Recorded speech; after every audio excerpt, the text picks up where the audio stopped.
সরকার থেকে কমিটমেন্ট আছে যে শহীদ পরিবার এবং আহতরা সর্বোচ্চ লেভেলে চিকিৎসা পাবে, ফাস্ট ট্র্যাক চিকিৎসা পাবে, আশ্বাসটা আছে, কিন্তু মাঠের বাস্তবতায় সেটা দেখা যাচ্ছে না। এটা কি পূর্ণাঙ্গ তালিকা হতে কতদিন লাগবে?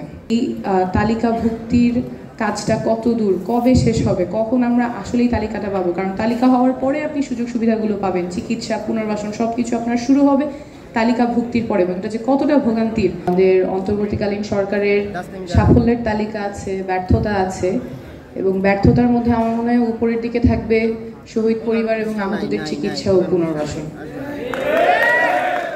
চিকিৎসা ও পুনর্বাসন করার একদম প্রাথমিক ধাপ কিন্তু তালিকাটা করা, যেই তালিকাটা এখনো অসম্পূর্ণ।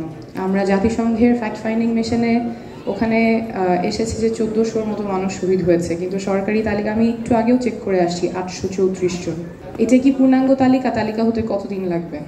আহতদের তালিকা এখনো 13,000-এর ঘরে। প্রথম দিকে আমরা জানতাম 20,000 বা তারও বেশি হবে।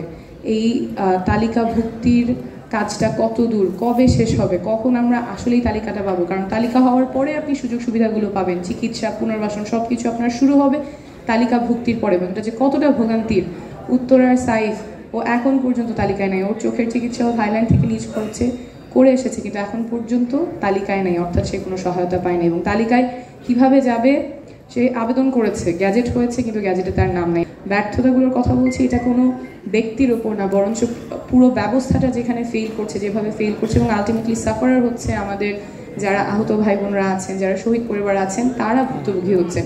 এই ভুক্তভোগীরা যেই সমস্যাগুলোর মধ্যে দিয়ে যাচ্ছেন সেগুলো কিভাবে কমানো যায় সেই উদ্দেশ্যেই আমি আজকে কথাগুলো বলছি। তালিকার ক্ষেত্রে আমার মনে হয় এখনো পর্যন্ত অনেক জায়গায় এক, মানুষ জানে না কিভাবে তালিকাভুক্ত হতে হবে। দুই, প্রসিডিউরে যাওয়ার পরেও কবের মধ্যে তালিকাভুক্ত হবে, কিভাবে হবে, ভাতা কখন পাবে। সরকার থেকে কমিটমেন্ট আছে যে শহীদ পরিবার এবং আহতরা সর্বোচ্চ লেভেলে চিকিৎসা পাবে, ফাস্ট ট্র্যাক চিকিৎসা পাবে, আশ্বাসটা আছে, কিন্তু মাঠের বাস্তবতায় সেটা দেখা যাচ্ছে না। আপনারা যখন হাসপাতালে যাচ্ছেন, হাসপাতালে গিয়ে কোথায় গেলে আপনি যে সেই ফাস্ট ট্র্যাক সেবাটা পাবেন সেটা খুব পরিষ্কার থাকে না। এবং সেই ডিসেম্বরের ওই সময় আমি বলছিলাম যে যখন বিশেষ করে বড় বড় হাসপাতালগুলো যদি একটা জায়গায় প্রবেশমুখ বা প্রমিনেন্ট জায়গাগুলোতে একটা সাইনবোর্ড বা কিছু দেওয়া যায় যে আপনি কি জুলাইয়ে আহত বা শহীদ পরিবারের সদস্য যদি হয়ে থাকেন তাহলে অমুক নাম্বারে যোগাযোগ করুন বা অমুক রুমে অমুকের সাথে যোগাযোগ করুন, তাহলে কিন্তু আপনাদের জন্য স্পষ্ট হয়ে যায় কোথায় গেলে আপনারা সেই দ্রুত সেবাটা পাবেন। পাশাপাশি একটা হেল্পলাইন চালু করার কথা বলেছিলাম, কারণ অনেকের পক্ষেই সম্ভব হয় না, কিন্তু কোথায় যাবে, কোথায় গেলে চিকিৎসা পাবে?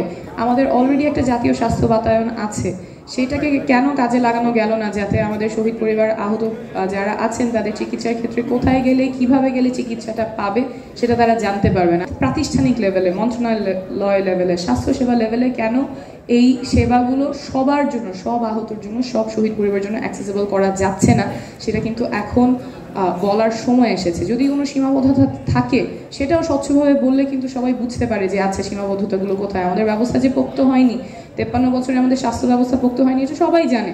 সীমাবদ্ধতা থাকবে, কিন্তু সদিচ্ছার যাতে অভাব না থাকে এবং যেই ফ্যাসিলিটিগুলো দেওয়া সম্ভব সেগুলো যাতে দেওয়া হয়, এবং যাদের পেতে কষ্ট হচ্ছে তারা কোথায় গেলে সেই সেবাটা পাবে, কোথায় গেলে তারা তথ্যগুলো পাবে, সেটা যাতে উন্মুক্ত করে দেওয়া হয়। এবং 2025 সালে এটা খুব কঠিন কোনো কাজ না।